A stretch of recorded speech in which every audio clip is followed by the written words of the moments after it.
Good morning student of class 6। बच्चों, आज संस्कृत में हम शब्द रूप और धातु रूप का रिवीजन करेंगे। इससे पहले हमने चैप्टर 1, 2, 3 का रिवीजन कराया था और आज रिवीजन वर्क में हम अकारांत पुल्लिंग शब्द बालक का शब्द रूप आपको पढ़ाएंगे। अकारांत पुल्लिंग शब्द बालक जो है अकारांत पुल्लिंग शब्द है। और क्यों है? क्योंकि बालक पुल्लिंग शब्द है और बालक का जब वर्ण विच्छेद करते हैं बालक शब्द का, तो इसके क में अ मिला हुआ है और क में अ मिले होने के कारण ये अकारांत पुल्लिंग शब्द कहा जाता है। ठीक, अब देखिए, शब्द रूप में विभक्तियां होती हैं जिसमें प्रथमा, द्वितीया, तृतीया, चतुर्थी, पंचमी, षष्ठी, सप्तमी और संबोधन है। संबोधन को अष्टमी विभक्ति भी कहते हैं। एक वचन एक बालक के लिए जब प्रयोग किया जाता है तो एक वचन, दो बालक के लिए द्विवचन और जब दो से अधिक बालकों के लिए प्रयोग किया जाता है तो बहुवचन। ठीक, तो देखिए, प्रथमा विभक्ति में बालक का रूप है बालकः, बालकौ, बालका। द्वितीय विभक्ति बालकम, बालकौ, बालकान। तृतीया विभक्ति बालकेन, बालकाभ्याम, बालकैः। चतुर्थी विभक्ति बालकाय, बालकाभ्याम, बालकेभ्य। पंचमी विभक्ति बालकात्, बालकाभ्याम, बालकेभ्य। षष्ठमी विभक्ति बालकस्य, बालकयोः, बालकानां। सप्तमी विभक्ति बालके, बालकयोः, बालकेषु। संबोधन हे बालक, हे बालको, हे बालका। ठीक, तो देखिए यहाँ संबोधन में संबोधन का चिन्ह भी लगा हुआ है। तो एक बार फिर देखते हैं। बालकः, बालकौ, बालका, बालकम, बालकौ, बालकान, बालकेन, बालकाभ्याम, बालकैः, बालकाय, बालकाभ्याम, बालकेभ्य, बालकात्, बालकाभ्याम, बालकेभ्य, बालकस्य, बालकयोः, बालकानां, बालके, बालकयोः, बालकेषु। हे बालक, हे बालको, हे बालका। तो ये आपका शब्द रूप में बालक का रूप हो गया। अब पठ धातु रूप में हम पढ़ना धातु का रूप आज रिवीजन करेंगे। तो धातु जो हम क्रिया के रूप में धातु का प्रयोग करते हैं, और आज हम पहले पठ धातु लट लकार का रूप देखते हैं। और लट लकार का वैसे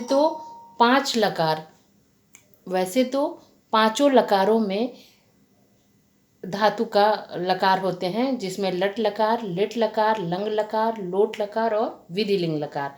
लेकिन आपकी पुस्तक में सिर्फ 4 लकार का वर्णन किया गया है। तो पठ धातु में पुरुष होते हैं, प्रथम पुरुष, मध्यम पुरुष और उत्तम पुरुष, एक वचन, द्विवचन और बहुवचन। तो लट लकार का प्रयोग वर्तमान काल के लिए किया जाता है और इसका रूप बनता है पठति, पठतः, पठन्ति, पठसि, पठथः, पठत, पठामि, पठावः, पठामः। क्या है? पठति, पठतः, पठन्ति, पठसि, पठथः, पठत, पठामि, पठावः, पठामः। ठीक, अब पठ धातु का लिट लकार का रूप भविष्यत काल के लिए, अर्थात जैसे कहते हैं कि कल मैं बाजार जाऊंगा, ये वाक्य कैसा है? भविष्य काल का। तो लिट लकार का प्रयोग भविष्यत काल के लिए किया जाता है। तो इसमें देखिए क्या रूप चलता है। पठिष्यति, पठिष्यतः, पठिष्यन्ति, पठिष्यसि, पठिष्यथः, पठिष्यथ, पठिष्यामि, पठिष्यावः, पठिष्यामः। क्या रूप चलता है? पठिष्यति, पठिष्यतः, पठिष्यन्ति, पठिष्यसि, पठिष्यथः, पठिष्यथ, पठिष्यामि, पठिष्यावः, पठिष्यामः। ठीक, अब लंग लकार में जिसका प्रयोग भूतकाल में किया जाता है, अर्थात जो काम हो चुका होता है, उसमें क्या रूप चलता है? देखिए, प्रथम पुरुष में एक वचन में अपठत, द्विवचन में अपठताम, बहुवचन में अपठन, मध्यम पुरुष में अपठः, अपठतम, अपठत, उत्तम पुरुष में अपठम, अपठाव, अपठाम। ठीक, ये लंग लकार में इसका प्रयोग हुआ। अब लोट लकार में जिसको आदेश देने के लिए, जैसे तुम बाहर जाओ, ये क्या है? ये आदेशवाचक वाक्य है। तो इसके लिए लोट लकार का प्रयोग किया जाता है। उसमें देखिए प्रथम पुरुष में एक वचन में पठतु, द्विवचन में पठताम और बहुवचन में पठन्तु। मध्यम पुरुष में पठ, पठतम, पठत। उत्तम पुरुष में पठानी, पठाओ, पठाम। एक बार फिर से देखिए लोट लकार में पठतु, पठताम, पठन्तु, पठ, पठतम, पठत, पठानी, पठाओ, पठाम। ठीक, तो आज हमने बालक का शब्द रूप और पठ धातु का रूप आपको बताया। अब आप एग्ज़ाम के लिए चैप्टर 1, 2, 3 और ये शब्द रूप का अच्छे से रिवीजन करेंगे, अच्छे से उसको तैयार करेंगे।